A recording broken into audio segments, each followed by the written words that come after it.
আজকে আমরা কি করতেছি আব্বা? আজকে আমাদের মহরমের সিন্নি হচ্ছে। মহরমের সিন্নি হচ্ছে একমাত্র হযরত হোসাইন রাদিয়াল্লাহু শাহাদানের খাতিরে তার রুহানি দোয়া ও ফয়েজের ওসিলায় আমরা এই সিন্নি করতেছি।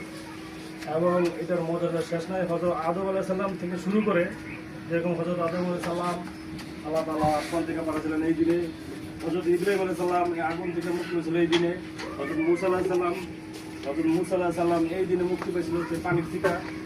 হ্যাঁ, এবং এরকম শত লক্ষ লক্ষ 1,40,000 মতন করে 2,40,000 পর্যন্ত এইভাবে এই মর্যাদা চলছে। শেষ পর্যায়ে হযরত হোসেনের কারবালা সোহাদায়ে কারবালা, পবিত্র সোহাদায়ে কারবালা উনি শেষ প্রান্ত বলতে এই পর্যন্ত চলছে।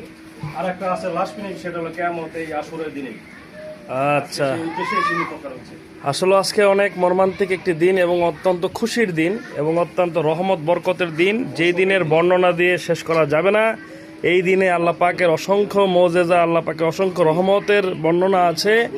আদম আলাইহিস সালাম থেকে শুরু করে হযরত হোসেন রাদিয়াল্লাহু তাআলা আনহু পর্যন্ত আজকের এই দিনের অনেক ঘটনা আছে। ইব্রাহিম আলাইহিস সালাম নমরুদের আগুন থেকে মুক্তি পেয়েছে, আদম আলাইহিস সালাম বা হাওয়া আলাইহিস সালামের সাথে সাক্ষাৎ হয়েছে এই দিনে, এবং মুসা আলাইহিস সালাম ফেরাউনের থেকে মুক্তি আল্লাহ পাক দান করেছে।